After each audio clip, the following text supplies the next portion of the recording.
Australia, Japan, the UAE, and the Mediterranean in Marseille, France. This year, we will also launch Raisina Americas in Canada. Today, we are also proud to launch the Science and Diplomacy Initiative in collaboration with the Office of the Principal Scientific Advisor. 75 top-notch international scientists met this morning, and we have decided to continue to meet and help science shape our futures. Access, diffusion, and knowledge will enlighten our past and our future.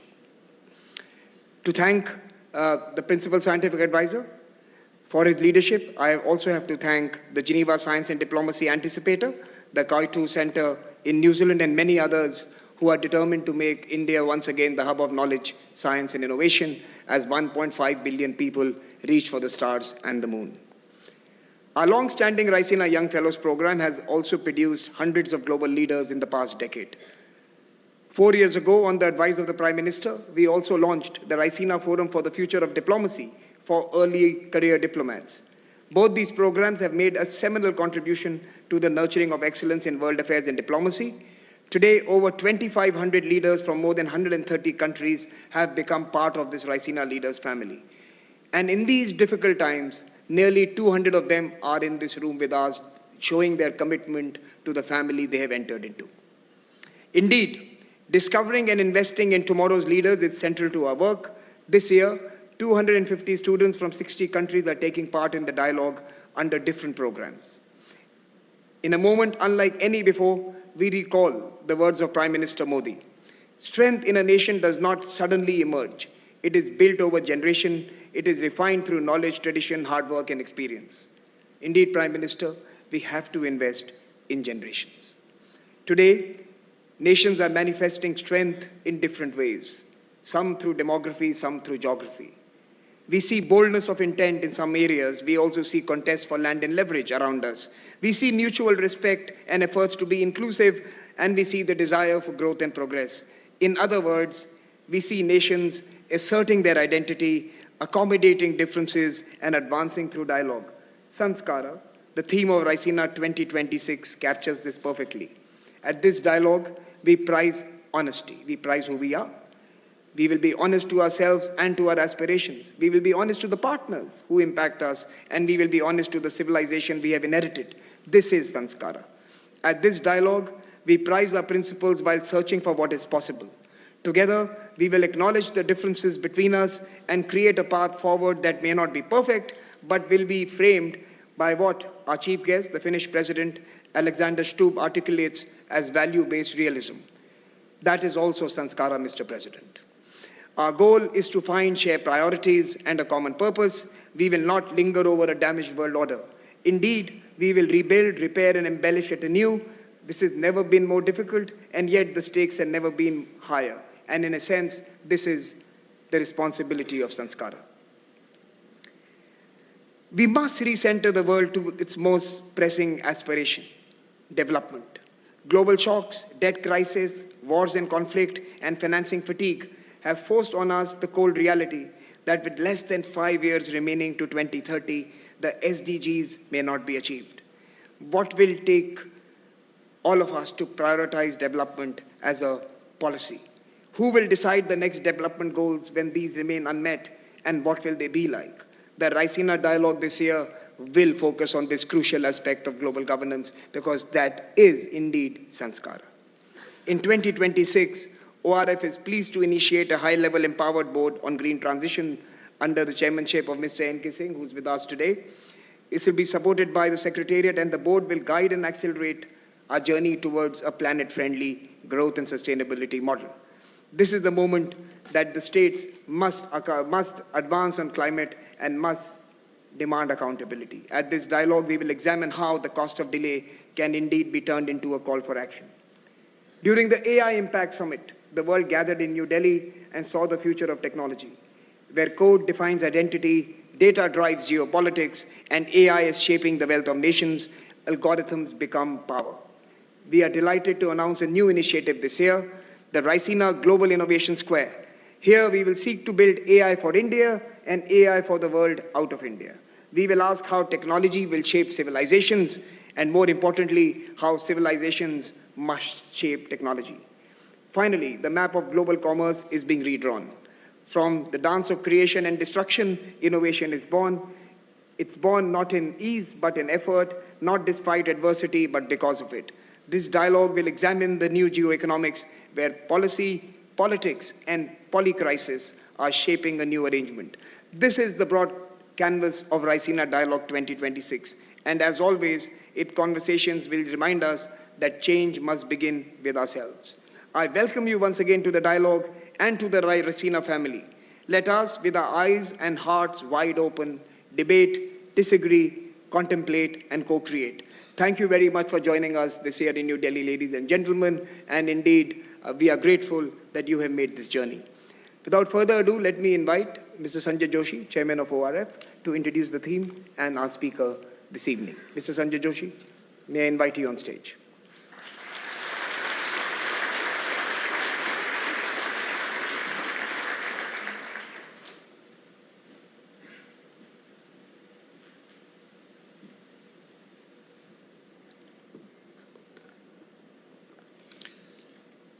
Our guest of honor, Excellency Alexander Stubb, President of Finland, Honorable Prime Minister of India, Shri Narendra Modi ji, Honorable External Affairs Minister, Shri Jaishankar, distinguished Excellencies, friends, ladies and gentlemen. We gather Raisina 2026 in an age of assertion. A hyper-informed world, trapped in a flurry of disintegration, finds itself strategically fractured. Coalitions that seemed foundational a short while ago strain under pressures they were never designed to withstand. An era of pure assertion where an intelligent species, driven, it seems, not by vision, not by strategy, seems goaded by primitive stimulus-response mechanisms, action and reaction, erupting from a collective unconscious, deeply mired in grievances inherited from the past. Last Raisina, if you remember, 2025, we had assembled to discuss Kal Chakra, the cycle of time, reminding ourselves that transitions in the world order are never straightforward, never linear, but must be negotiated through contests, through differences between opposites. Each condition, every reality is conditioned by its opposite. Within this dance of opposites, civilizations, through centuries, like rivers, have flowed through cycles of integration and disintegration. Today, as we open the 11th edition of the Raisina Dialogue, we find ourselves in a moment of disintegration. When the question that haunts everyone is, why does an intelligent species, why do strong nations make choices that seem so clearly self-destructive? The answer to this question, the one that explains the turmoil not just in West Asia, but across so much of the turbulence from the Americas to the Indo-Pacific, the answer to this lies within the Indian intellectual tradition of sanskar. Sanskar is not something to be easily trivialized in an Instagram reel as a piece of cultural memorabilia. It is not just a rite of passage. It is not the sacred thread wound around the torso. In fact, to wear sanskar as a badge of identity is to trivialize it. Sanskar runs far deeper. It is the code that runs a civilization. But it is not a static code. It is not a piece of DNA, a strand of DNA frozen in amber. The purpose of sanskar is never to make us prisoners of the groove, endlessly repeating the same rutted patterns of behavior. The purpose is to let the groove guide the water to the field, to irrigate it, to enliven it. That is sanskar. For a groove that traps water turns any field into a swamp in no short time. A groove that irrigates creates life. A nation primed for assertion becomes a prisoner of the groove. It operates out of a wounded sense of self-worth with the force of historical memory. It escalates because its historical scars compel it to escalate. And it withdraws only when fresh wounds force it to withdraw. Caught in a web of imagined power, addicted to its own narrative, it's a prisoner of primitive stimulus response dressed up in the language of tactics. The true etymological power of sanskar actually lies in samatva, balance. Balance is about the middle path, about equanimity. It encourages not assertion, but the second part of sanskar, which is accommodation. The need to see that in a world where every reality is defined and limited by its opposite, the opposite, is not a target, but a mirror. Advancement actually lies in the sanskar of accommodation.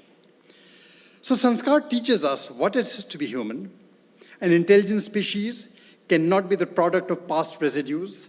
It is not a helpless inheritor of grievances passed down like family heirlooms. It is willing to ask difficult questions in order to reap the fruits of refinement. Today, from resurgent tariffs to resurgent geopolitics, in a world of data centers, automation, and digitally enabled warfare, we are not advancing, but rather confronting a complex overlay of the old and the new. The conflicts we witness are new only in their technological prowess. The impulses that rise from are inherently old. The solutions to them will not be found in silos, and least of all by those who mistake narrative for reality, make it the substance of power.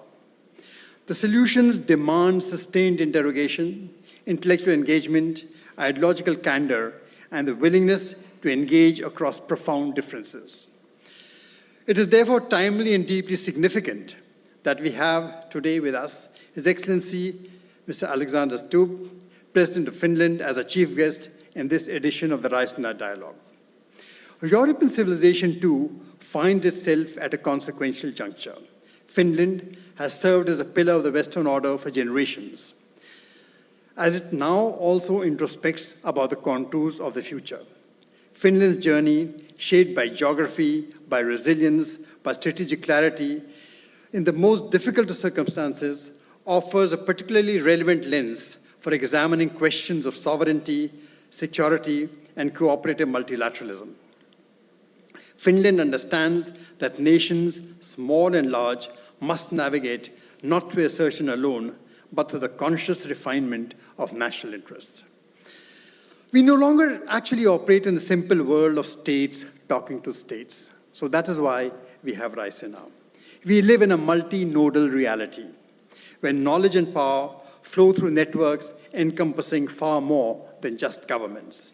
And at the Raisina Dialogue, our attempt is to gather all such nodes together for 3 days, to create a space where policymakers, practitioners, scholars, and innovators deliberate without artifice. In an age defined by fragmentation, we present a platform to test ideas, to listen as much as to speak, to realize that tomorrow need not be shaped by the anxieties of today. The task before us is not merely to interpret change, but to shape it collectively so that our shared civilizational confidence can come together to do better than simply react.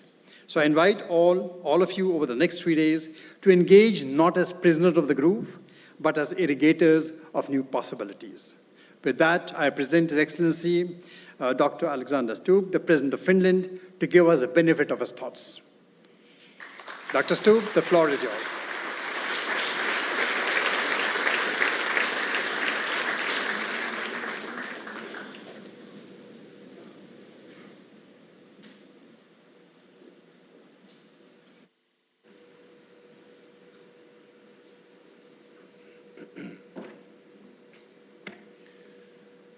Mr. Prime Minister, Ministers, Excellencies, ladies and gentlemen. It's a great honor to be here today inaugurating the Raisina dialogue. It's also a great honor for me as the President of Finland to have spent the better part of 3 hours in the presence of the Prime Minister of India, Narendra Modi, today. We got to be such good friends that I feel I can say this. For me, it was an empowering moment because today we stood there together representing almost 1.5 billion people.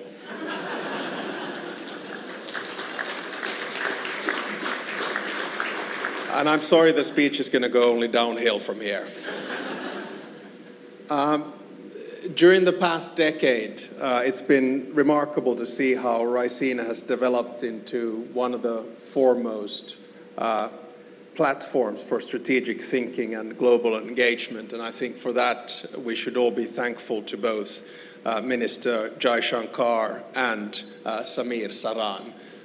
The fact that you've been able to do this in 11 years and gather such a distinguished group with some flight problems getting here, I think is remarkable. So congratulations for that. Let me take some 20 minutes of your time and begin by the following. I think we human beings make 3 mistakes. The first mistake is that we over-rationalize the past. We think that the world worked in a certain way and juxtapose examples thereof. The second mistake we make is that we over-dramatize the present. And when we do these 2 mistakes, the problem is that we end up underestimating the future. And I'll try to avoid that today.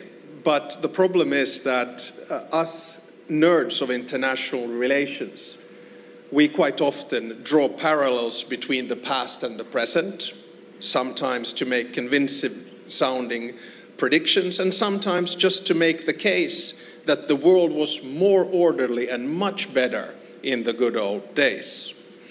At the same time, we get quite het up about things that we see around us, as if the world has never experienced crisis of the scale that we are presently facing. I was reminded of this lately when, over the holidays, I read the biography of U Thant, former Secretary General of the UN, first Asian one. The book was called The Peacemaker. And I just drew the conclusion that, at least having read that, the number of global crises is actually fairly constant. Now, by this, I do not, in any which way, want to diminish the significance of the increase of the number of local and regional conflicts that we are now witnessing around the world. I'm deeply concerned what we see today in the Middle East, in Sudan, and in Ukraine, just to name a few. My worry, though, is that these conflicts are incrementally becoming global. And my aim today is to try to find a pathway back to an international order in which institutions, norms, and rules are respected. Without a functioning world order, power vacuums will be filled by raw power, rogue behavior, and predatory hegemons. So today we hear assessments that the rules-based world order is dead, that a wrecking ball is destroying all of the international institutions and rules that have been built since World War II, and that the rupture of the old system is inevitable. Sure, we're living through a major challenge in world politics. Sure, the old order is being challenged, questioned, and attacked. But I would argue against a binary, everything is lost kind of a view. I think the reality is actually much more complex. I really liked Mark Carney's speech in Davos, and Mark was here on a visit as well a few weeks back. And I sort of want to build on his speech here today. But instead of only describing what is presently wrong of the global order, or disorder as the case might be, or longing back to the good old days, I think we should set our sights on the future. We should strive to provide concrete normative proposals on how to fix the global order and make it work better for all. That is not idealism, but it is motivated by interests and realism. Now, you'll know that we Finns are often described as being cool, calm, and collected. And I see at least 2 former Swedish prime ministers and a former Danish prime minister in the audience, and you can ask them, I'm sure they will agree. Now, when the going gets tough, a Finn goes in the sauna and takes an ice bath. We consider it a good way to clear the mind, take a breather, and try to understand what is going on in the world. And that's what I'll try to do today. Not in the sauna or the ice bath, but here from the podium.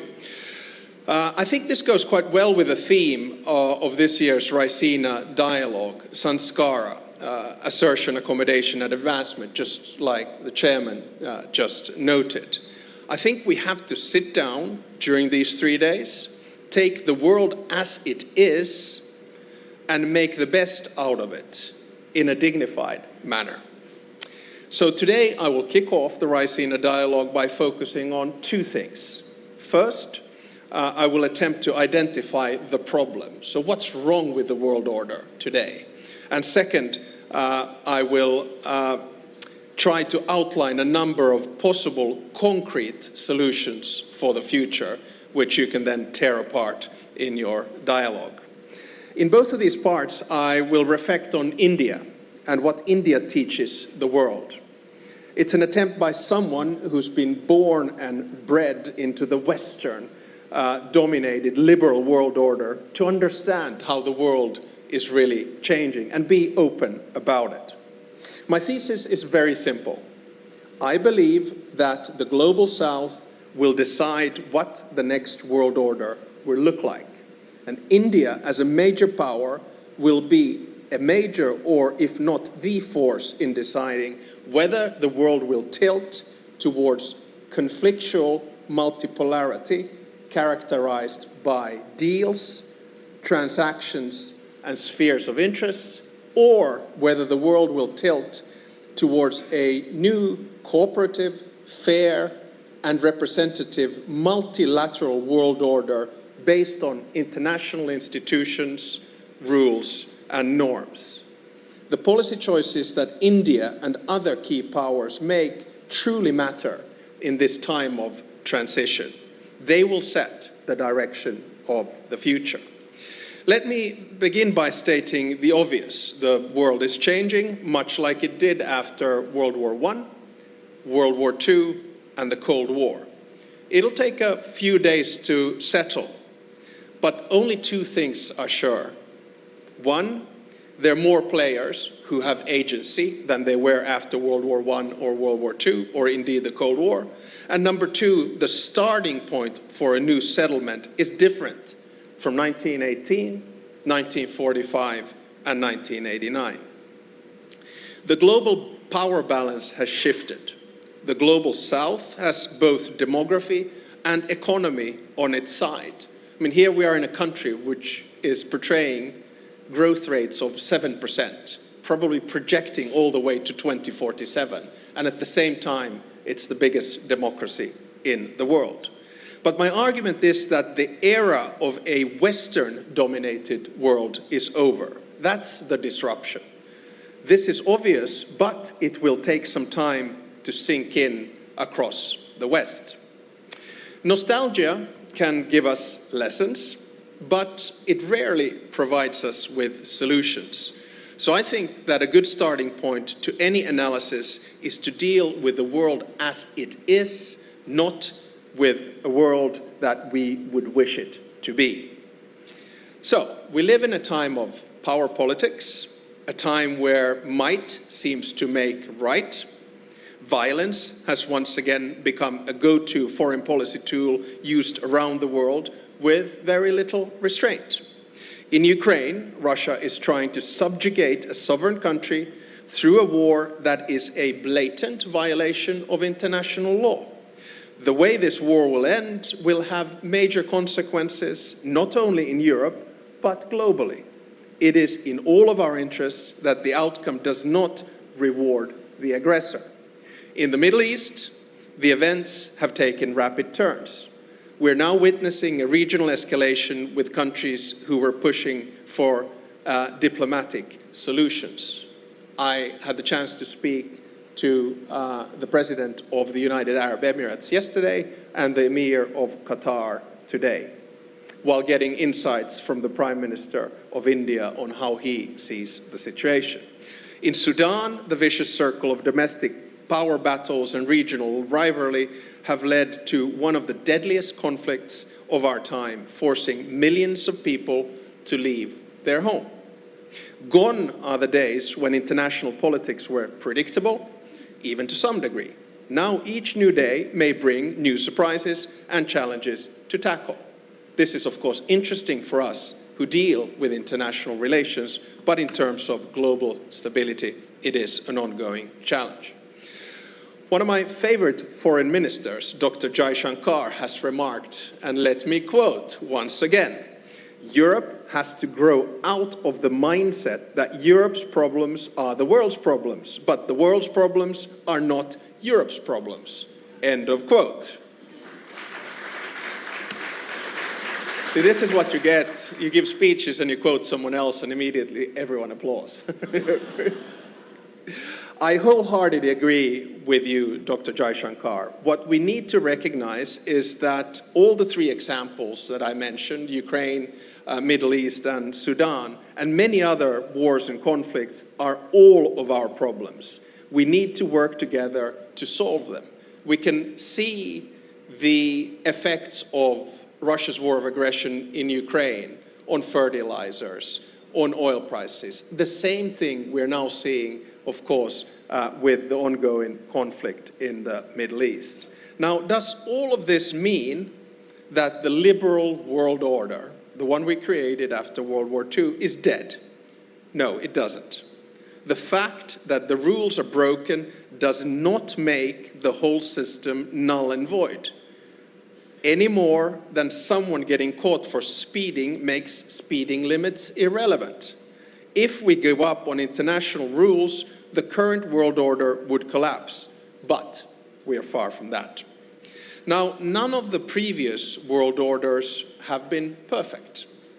We should drop the illusion of a utopian order in which all 200 nation states of this world live in harmony, peace, and eternal love. Instead, we should try to figure out how best to contain power in an imperfect world. When I say we should drop the illusion of a perfect order, I should probably specify. I mean we in the West. To us, the change we're living through has come as somewhat of a shock. History didn't end as many expected in 1989. For decades, we got to enjoy relative peace and stability, functional global supply chains, and stable alliances. At times, we offered advice and criticism from our ivory towers to those faced with a different reality. Now, our holiday from history is over. Instead of preaching and teaching, it's time for us to learn from others, and India would be a good starting point. India has been under no illusions. For your entire independence, you have based your foreign policy on a pragmatic and realistic worldview. You've showed the rest of the world what strategic caution and safeguarding autonomy means, all the while championing multilateralism and global cooperation. It is time that we all became a little bit more Indian. Whether you call it non-alignment or multi-alignment, you've been careful not to rely solely on the goodwill of one partner or bloc. You have invested in your own security and actively developed partnerships in many directions. Your approach makes sense. You represent 1/5 of the global population, together with Finland. And you cannot be a mere follower. You have to be an active and independent actor. The Europeans have now also been taught a lesson from India. Passivity is not a strategy. We have to develop our capabilities, avoid harmful dependencies, and strengthen our global partnerships. And we have to continue investing in our alliances. Indeed, for a country like Finland, the collective security that NATO provides is a necessity. The economic clout that the EU projects is a must. Despite not being part of a formal alliance, India does not isolate itself. Quite the contrary. Your power is based on active engagement. A timely example of this is, of course, the EU-India strategic partnership that took major steps forward earlier this year with the conclusion of a comprehensive free trade agreement and the launch of a security and defense partnership. I think this was huge. This agreement and the other major trade agreements signed by both India and the EU in the past year underline the fact that we still believe in multilateral cooperation and the benefit that it brings.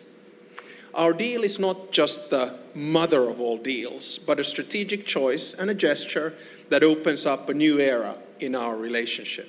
Together, we're building a partnership that can set an example to the rest of the world. A partnership that is built on mutual respect and common interest and serves to strengthen the multilateral system, not to undermine it. We refuse to believe that future will only belong to, say, two great powers, while the rest of us are left to choose our sides. This does not hold true now, and it will not hold true in a decade or two. We should not allow it.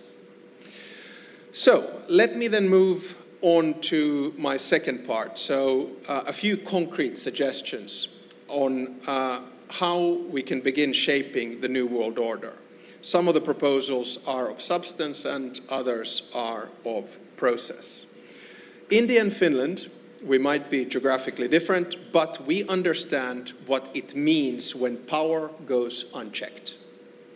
We have both gone through difficult periods in history and fought for our democracy, equality, and sovereignty.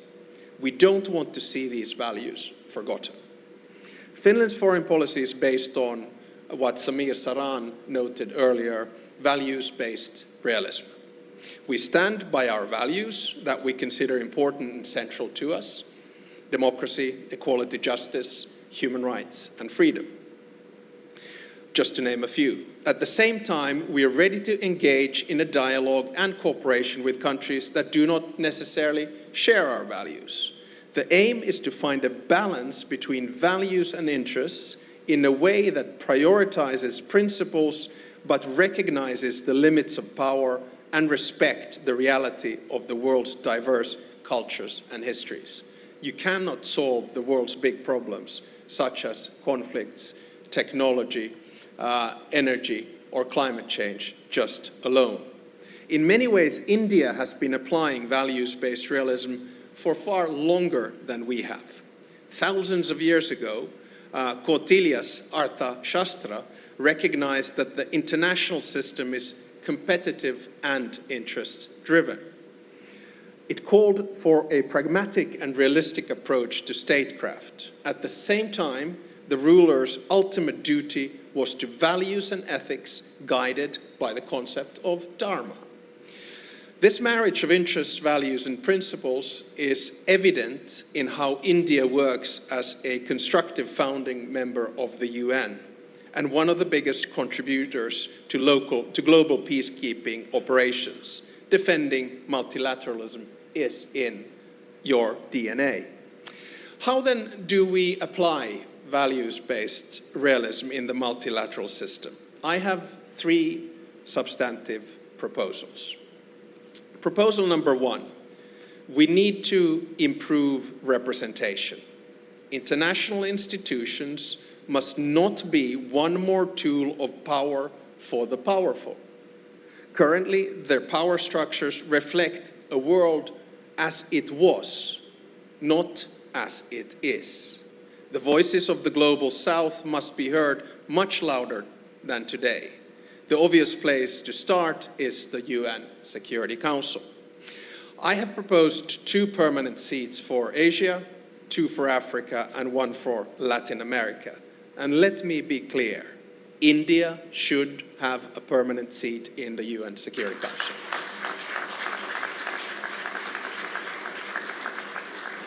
Equally, we should reform the Bretton Woods institutions. The countries where the future of the world economy is made should have a bigger say. We also urgently need to reform the WTO to work better for all of us. Currently, the rules-based trade system is not delivering as it should, and trade is being wielded as a geopolitical tool, an instrument of power.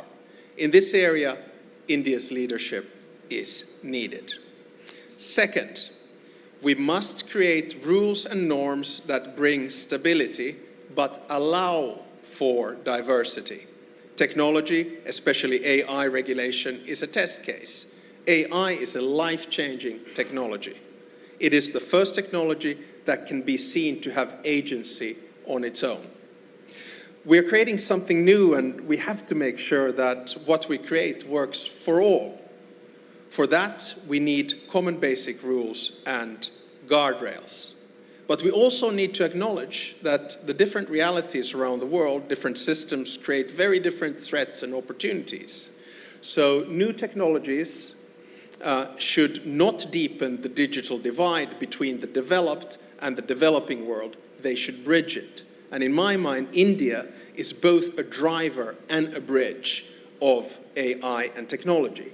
This is a field where you showed leadership recently in the AI Impact Summit. I could not agree more with you, Mr. Prime Minister, when you said in your address at the summit that AI will only benefit the world when it is shared. Third, we need to accept local and regional solutions while developing our joint international institutions. These two layers, local and global, can live side by side. My point is that for international institutions to survive, we need to strengthen regional integration globally.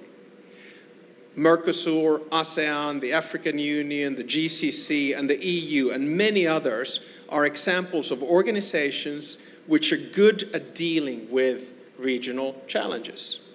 Regional organizations are at their best when they support the multilateral system and amplify the voices of their members in the international arena. I add that victims of war cannot wait for perfect institutions.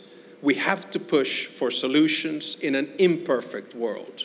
Global phenomena such as climate change, migration, have local impacts. They require solutions. Overall, we need to approach that foreign policy in what I call dignified foreign policy. We have to create an atmosphere of dialogue and engage with each other on an equal footing with respect.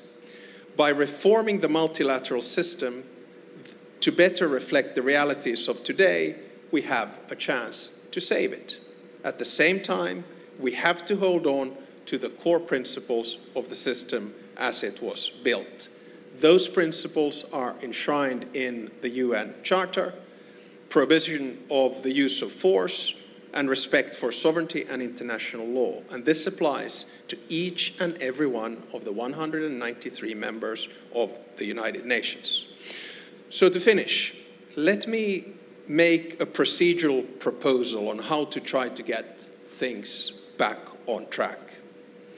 The foundations of the United Nations were built in San Francisco, much like the framework for our global financial system was built in Bretton Woods.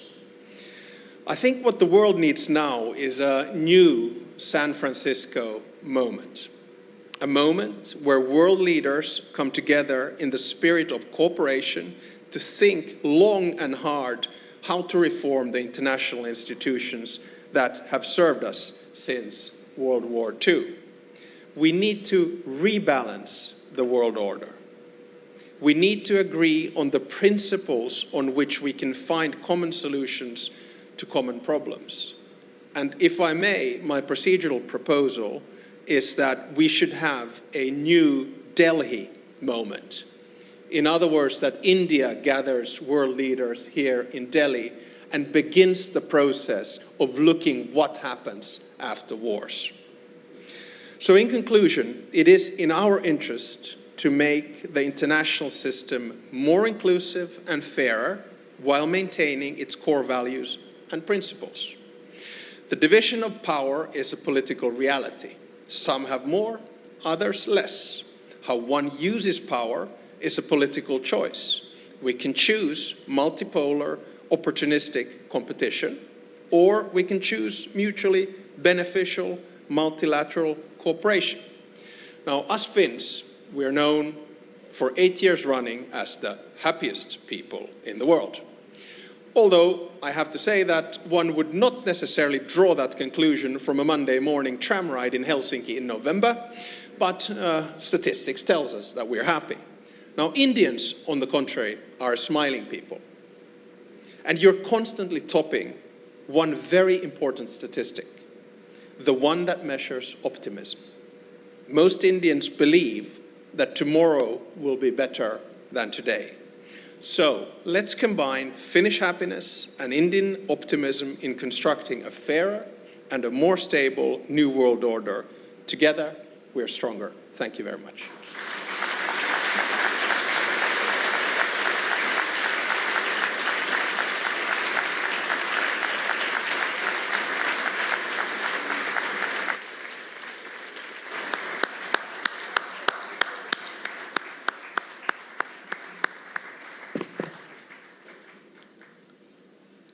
Thank you, Mr. President. Now may I invite His Excellency Dr. S. Jaishankar to propose the vote of thanks.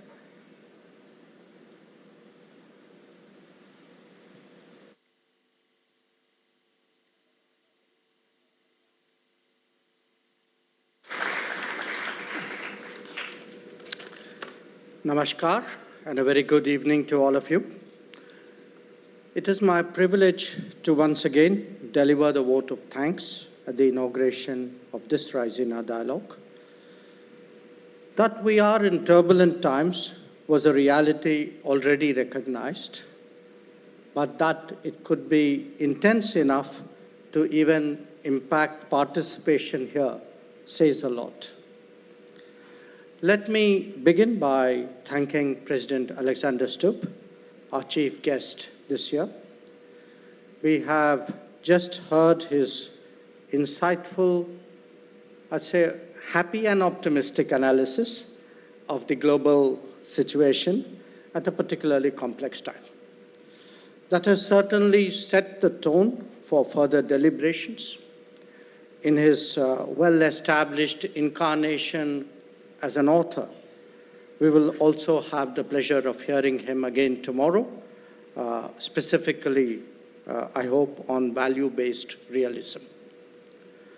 To Prime Minister Narendra Modi ji, I would like to say that your presence, as always, continues to serve as an inspiration. Events of the last year, including ongoing developments, only validates your belief that Indians must continue to develop a sharp global awareness and the world an equally relevant India awareness. And we must constantly update both. To the organizers of the dialogue, the speakers, the young fellows, and the attendees, you are what separates this event from all others.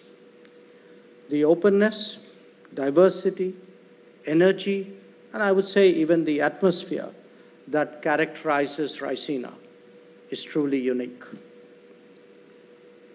Ladies and gentlemen, our discussions over the next few days will be about new capabilities, military, economic, energy, human resources, and above all, technology. AI particularly awaits us.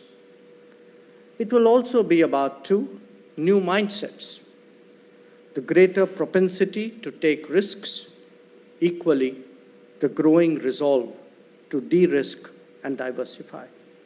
And three, it would be, not least, about habits and assumptions, where they still apply, and where we need to get over them. With that in mind, let us collectively assert, accommodate, and advance. I wish you all a very, very productive dialogue, and thank you for joining us this evening.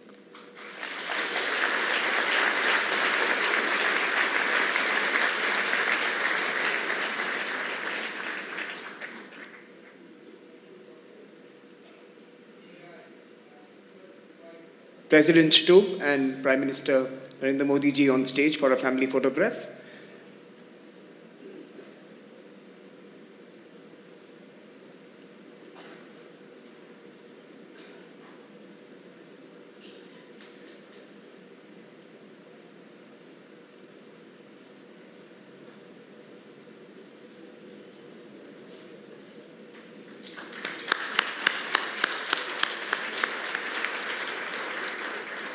The dignitaries will exit the room. May I request you all to remain seated as they leave the hall.